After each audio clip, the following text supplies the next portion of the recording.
Our street cook VaChikwava vodzosera Bruno $100 yaanga avapa vati mari iyi yauya nedisrespect ukuwo Aaron kumanja apa baba stand kuti vagovaka kana mari yeGoFund yauya vakavhura kitchen yavo vakatanga kusanganisa masini aiwa mari nokwana vobva vavaka something decent for his family uye mwana wava vakataura kuti ari kurarama nedisability. Ketina naAngel Love vamira nababa vakati Bruno ane disrespect. Olinda wazotsenedzera akati ndinokuwedzerai $200 yamanga mapromiswa na Bruno, but for now what you did is good. Welcome back to your channel. Please don't forget to like and subscribe. So Bruno pakatanga kuya mawe wishes akataurawo akati iye aine mukono wake we $200 asi later on baba pavakandotora mari iyi vakasvika kuya vakatanga kuitwa content na Bruno apedza ipapo ndobva vasvitsa $100 vakazoti vafungisisa mamashoko anga ataura vakabva vadzosera 100 iya vakati aiwa inini handidi munhu anondidisrespecta kutambura tinotambura vari kuzosvika pakuti vana vadiki vanozokuona kunge usiri munhu ari right aiwa vakazviramba. So Olinda akati mushure mekuona video yaburitswa na Bruno achipopota regai tiise tizotaura nezvayo. Andipa $100 instead of $200 handina chikwere chenyu kana naye mudhara munoshanda kwa Bruno here mudhara imi amushande ku Bruno Ventures handina chikwere chenyu ini ndatombokupai $100 ndobva mauya bva mandodzoti Bruno $100 iyo toda kukudzosera bva mandidzosera mamufunga ndichairamba here naye mudhara tinototambira ina handiti zvekutaura zvetimasikiriti uyu zvekuda kundiramwira ka matoisenda bheki anyway mari yacho vazoisenda bheki because hameno zvawangoudza kuti Bruno postwa saka I don't care ndo maida inatombokupa $100 ndara mazodzokera kucommunity ranzi Bruno ani pa100 ndiri mwana wenyu here. So ndo mashoko a Bruno ari kuti iye handisi mwana wenyu ndakakupai not because ndinokweretai kana ndakati 200 ndikakupai 100 munofanira kuappreciate kwete kuzoti manzwa zvamanzwa kuma streets modzoka moda kundiramwira mari haisi yenyu. So Olinda ati iye Bruno, in our culture, we are everyone's child. That's why when we greet elders, tinoti magadi ya mai or baba. Let's just learn to respect our elders. It comes with honor, something you could have learned from baba.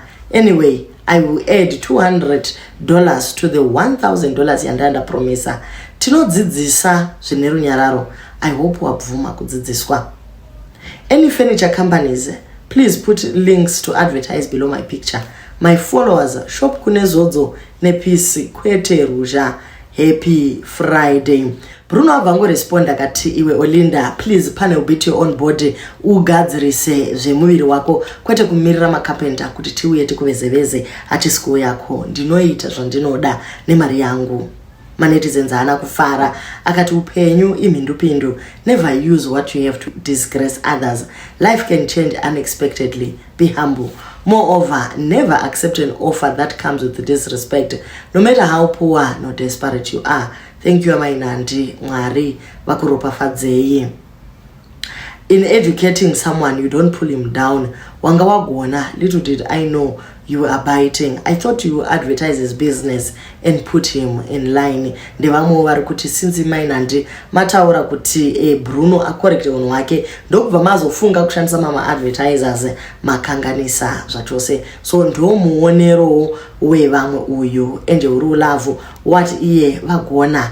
I feel good if I tell someone that I'm going to give them something, automatically I owe them what I promised them, and by right they can ask me for what I have promised and I should not get offended.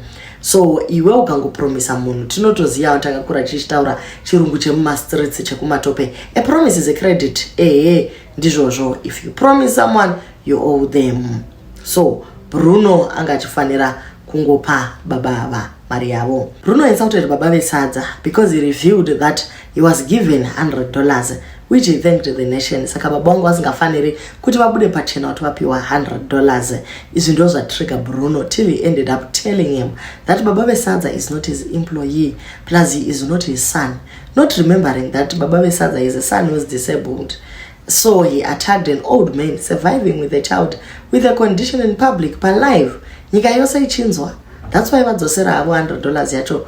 Kusvika Olinda chapewa azoburitsa imwe 200 to replace Bruno's furniture.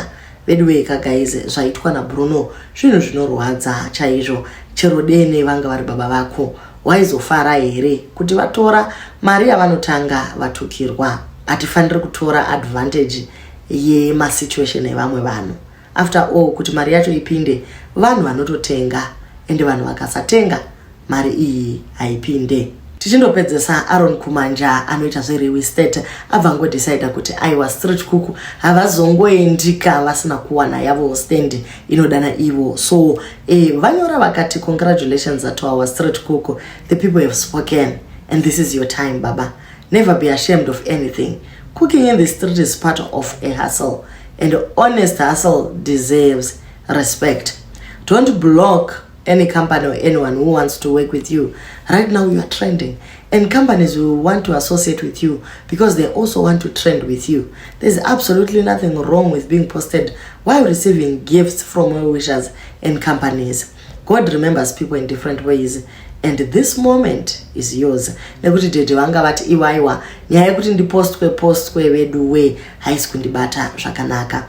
The CEO has decided to allocate you a 300 square stand in Yabira. The stand is not yet ready for occupation, and we are still working on the land. However, we will sign the papers now, and at the right time we will officially hand over your stand fully paid by the CEO.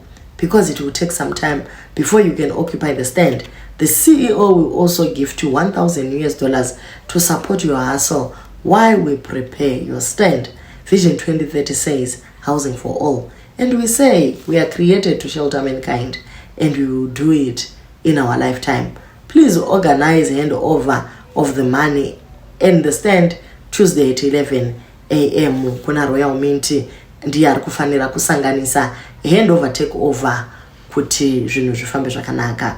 Izvafadza kuti aiwa kana maitawo chinhu chakanaka kudai tinouchera maoko. Tobias wepagutu wafara zvisingaite akati ndopa unonzwa vana vasatani vachiti kupema. Nyasha dzaMwari dziri kuhama dzangu, mazvita yenyu Mwari. God is still in control. Mazano achinga apera washaya zvokuita, Mwari ndopo tangira ipapo. Pamwe pacho watozvisimbisa ukati igo yangu ngaisare padivi ndimbomanya mutauni nekagas tanki. Mwari vobva vangokuita munhu wacho pasina nguva. Vamwe vari kuti komukomana ari kupiko akanyarara deta tongonzika heyo akwaya iyo manya nayo. But the fact that magofund ayakatangwana naOlinda nevamwe vanhu vakamakana nemukomana, I am sure he is going to remain silent nekuti go and see Victor. Kazhinji kacho haadi kubatana nepublic because anofila kuti mbiri yake iri kutogwa navamwe. Iye anoda kubata pake oga.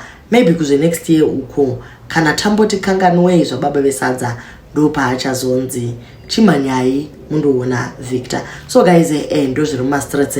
Bruno wati iye hapana chamunondiudza chekuti ndiite nemari yangu. Kana ndada kukupa 50 ndotokupa 50 and there is nothing you can do about it. Imikani zvakaoma. Asingatidzidzei chinhu chimwe. Respect yakakosha. Chero ukaita mari, you remain a human being nekuti umuntu ngomuntu ngabantu. Muri kuchiona chidhiri chacho ka asi Bruno wanyanyisa kurira. Ngoma yake iyi kuti aisati yoda kudambuka. Titende.